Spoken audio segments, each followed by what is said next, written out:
বোলপুর থানার আইসিকে গালিগালাজ কাণ্ডে ৩ মাস পর আদালতে আত্মসমর্পণ অনুব্রত মণ্ডলের। আদালত সূত্রের খবর, বীরভূম জেলা তৃণমূল কংগ্রেসের প্রাক্তন সভাপতি তথা তৃণমূলের কোর কমিটির আহ্বায়ক অনুব্রত মণ্ডল আজ সোমবার বোলপুর মহকুমা আদালতে আত্মসমর্পণ করেন এবং জামিনের আবেদন জানান। দুপুর দুটোয় এই মামলায় বিচারকের রায় ঘোষণার কথা রয়েছে। প্রসঙ্গত ২৯শে মে বোলপুর থানার আইসি লিটন হালদারকে ফোনে অকথ্য ভাষায় গালিগালাজ করেন অনুব্রত মণ্ডল। পরে সেই অডিও ক্লিপ ভাইরাল হলে তীব্র চাঞ্চল্য ছড়ায়। ঘটনার পর পুলিশ অনুব্রতকে নোটিশ পাঠায় এবং বোলপুর এসডিপিও অফিসে তিনি হাজিরাও দেন। তবে এরপর তিনি আর আদালতে হাজির হননি। অবশেষে প্রায় ৩ মাস পর আজ বোলপুর মহকুমা আদালতে আত্মসমর্পণ করে জামিনের আবেদন করলেন অনুব্রত মণ্ডল। এখন আদালতের রায় কী হয় সেই দিকেই তাকিয়ে রাজনৈতিক মহল। ঠিক সময় মতো আবার অনুব্রত মণ্ডল দুটোর আগেই বোলপুর মহকুমা আদালতে হাজির হন এবং পরে জানা যায় আইসি গালাগালি কাণ্ডে আত্মসমর্পণ করেন এবং জামিন মঞ্জুর হয়।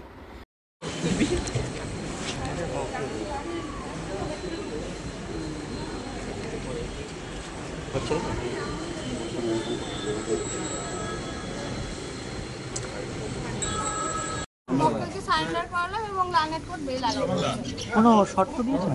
না, কোনো শর্ত দেননি। উনি তো অসুস্থ না। কোনো বেল বন্ডে আবেদন কি ছিল ম্যাডাম? আবেদন কি ছিল মানে বেল পিটিশন ফাইল করেছিলাম। না, কোনো মানে বেল বন্ড কত টাকার বাকি যদি ওগুলো তো সব আইনের ব্যাপার। এখন এখানে কোর্ট অর্ডার দিয়েছে, এগুলো ডিসক্লোজ করা যায়। পুলিশ কি কোনো মানে হেফাজতে নেওয়ার আবেদন করেছিল? এগুলো জুডিশিয়াল ম্যাটার, আমরা সারেন্ডার করে বেল পেয়েছি। ঠিক আছে, জুডিশিয়াল ম্যাটারে এগুলো এভাবে ডিসক্লোজ করা যায় না পাবলিক। মুক্তির বলতে অনুব্রত মণ্ডল তো? হ্যাঁ, আমার একদম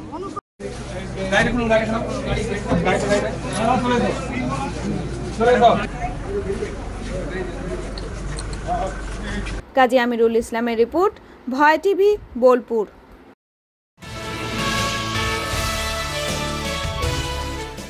খানাকুলে ১২ ঘন্টার বন্ধে ব্যর্থতার ছবি, স্বাভাবিক ছন্দেই কাটল দিন। সোমবার ঘোষিত ১২ ঘন্টার বন্ধে খানাকুলের জনজীবনে বিশেষ প্রভাব পড়েনি। সকাল থেকেই মানুষজন নিজের মতো কাজকর্ম করেছেন। খোলা ছিল অধিকাংশ দোকানপাট, ব্যস্ত ছিল বাজার। বন্ধের ডাক থাকলেও সাধারণ মানুষ প্রায় স্বাভাবিক ছন্দেই দিন কাটিয়েছেন। খানাকুলের বিভিন্ন বাজারে সকাল থেকেই ছিল ভিড়। এমনকি রাজহাটি বাজার, যা সাধারণত সোমবার বন্ধ থাকে, সেখানেও দোকানপাট খোলা ছিল। দুপুরে গড়ের ঘাট রোডে গাছ কেটে সাময়িকভাবে রাস্তা অবরোধের চেষ্টা হয়। কিছুক্ষণের জন্য যান চলাচলে বিঘ্ন ঘটলেও পুলিশ দ্রুত উপস্থিত হয়ে পরিস্থিতি সামাল দেয়। অবরোধ সরিয়ে দিয়ে রাস্তায় ফের চলাচল স্বাভাবিক হয়। সারাদিনের ঘটনা প্রবাহে স্পষ্ট বন্ধের ডাক থাকলেও খানাকুলের মানুষ স্বাভাবিক জীবনযাপনকেই বেছে নিয়েছেন। প্রশাসনের দ্রুত পদক্ষেপ ও সক্রিয় তৎপরতায় আইন শৃঙ্খলা পরিস্থিতিও নিয়ন্ত্রণে ছিল। আজকে বন্ধের দিনে দোকান খুলেছো কেন? আপনারা এই বন্ধ মানছেন না নাকি? আচ্ছা, আজকে বন্ধ দেখেছে বলো তো? বিজেপি দেখেছে, তারপর বিজেপি বন্ধ রাখছেন না।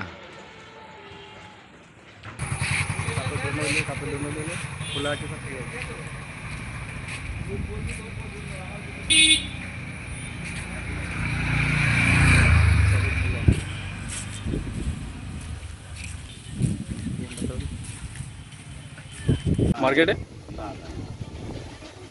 এখানে বন্ধ নিয়ে কোনো প্রভাব নেই, সব দোকানই খোলা আছে, বাজার চলছে।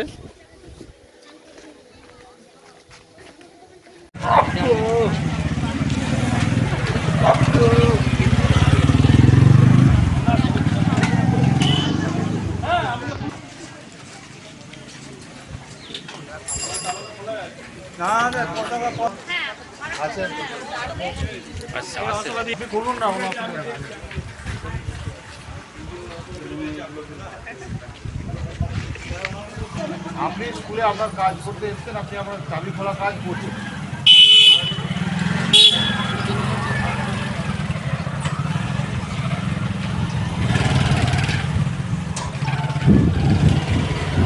ভয় টিভি, খানাকুল।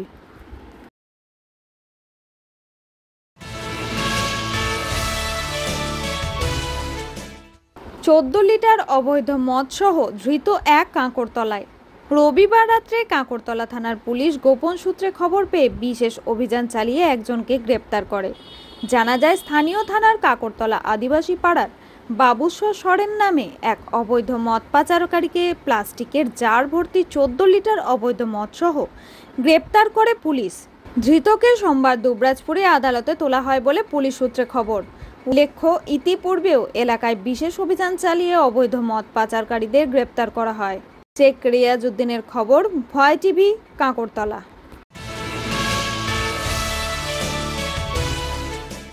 সাগরদিঘিতে চলন্ত সরকারি বাসে ভয়াবহ অগ্নিকাণ্ড, কোনো রকমে প্রাণ রক্ষা যাত্রীদের। সোমবার সকালে সাগরদিঘির মোরগ্রাম সংলগ্ন দোহাল মোড়ে চলন্ত বাসে অগ্নিকাণ্ড। বহরমপুর থেকে ফারাক্কার দিকে যাওয়ার পথে হঠাৎ স্টেট বাসে আগুন ধরে যায়। আতঙ্কে হুড়োহুড়ি করে সকলেই নেমে পড়েন। কোনো রকমে প্রাণে বেঁচেছেন যাত্রীরা। যদিও আগুন লাগার সঠিক কারণ এখনো পর্যন্ত জানা যায়নি। ঘটনাস্থলে পৌঁছে যায় সাগরদিঘি থানার পুলিশ। ঘটনায় ব্যাপক চাঞ্চল্যের সৃষ্টি হয়েছে এলাকা জুড়ে।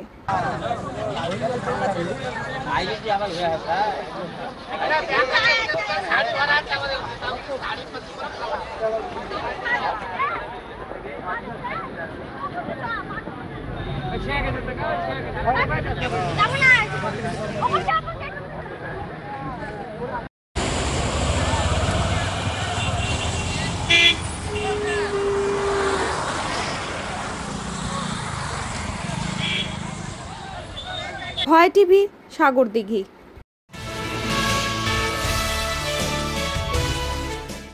আবারও ফের বোলপুর এলাকায় মন্দিরের চুরি। বোলপুর সন্নিকট কালিকাপুর কলোনিতে বাবা লোকনাথ মন্দিরে গতকাল রাত্রে দুঃসাহসিক চুরি। স্থানীয় বাসিন্দার কাছ থেকে জানতে পারা যায়, 3 বার এই মন্দিরে চোর চুরি করে নিয়ে পালিয়ে গেছে।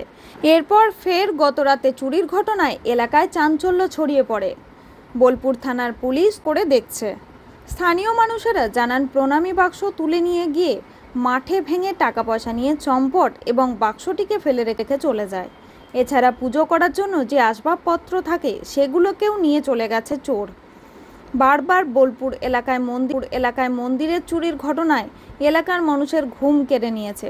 পাড়াতে সিসি ক্যামেরা থাকা সত্ত্বেও চোর সেই ক্যামেরা উল্টো দিকে করে রেখে দিয়েছে, যাতে কেউ শনাক্ত করতে না পারে। চুরির ঘটনায় বোলপুর থানার পুলিশ পূর্ণ তদন্ত করে দেখছে।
কাজী আমিরুল ইসলামের রিপোর্ট, ভয় টিভি, বোলপুর।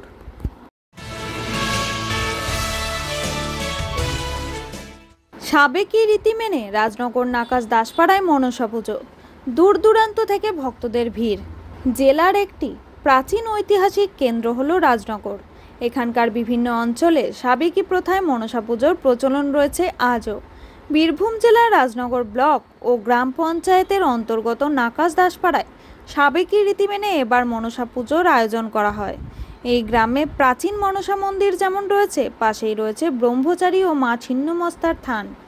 প্রতি বছর পয়লা ভাদ্র জেলা, রাজ্য, এমনকি পার্শ্ববর্তী রাজ্য ঝাড়খণ্ডের বিভিন্ন স্থান থেকে ভক্তরা এসে ভোর থেকে ভিড় করেন। এবারও একই চিত্র লক্ষ্য করা যায়। কেউ কেউ বলেন, লোকমুখে আগে অনেক কথা ও মাহাত্ম্যের কাহিনী শুনেছি দেবত্র এই স্থানটি সম্পর্কে, তাই বহু দূর থেকে সকাল সকাল পৌঁছেছি এখানে। তারা বলেন, প্রাচীন এই মন্দিরের বর্তমান পূজারী কেশববাবুর মাধ্যমে বিভিন্ন দিক থেকে নানা উপকার পেয়েছি। পবিত্র এই স্থানটির ক্ষেত্রে অগাধ বিশ্বাস রয়েছে আমাদের। পয়লা ভাদ্র পুজোয় ব্যস্ত থাকা সত্ত্বেও তারই মাঝে মিডিয়ার সামনে প্রতিক্রিয়া জানান মন্দিরের পূজারী। ভক্তদের প্রত্যাশা, আগামীতে এই স্থানটি আরও সুপ্রসিদ্ধ হয়ে উঠবে।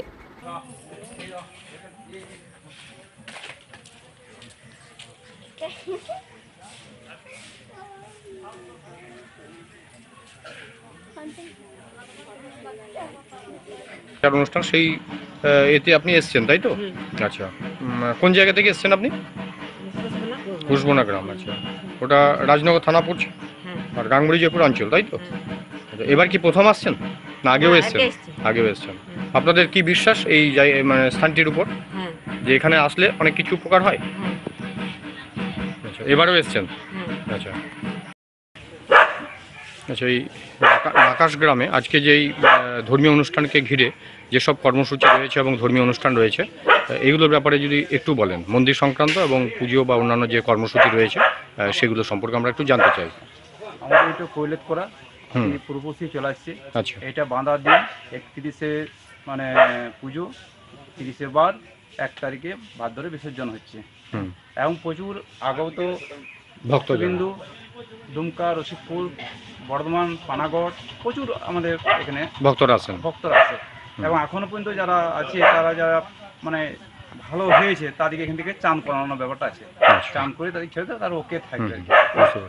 এই বাবারটা আছে যে আমাদের আরও তার প্রাচীন আর কি ব্রিটিশ আমল থেকে আসছে, চুন সত্যি ছিল আর কি। আমি ভেঙে এটাকে সরাই করেছি।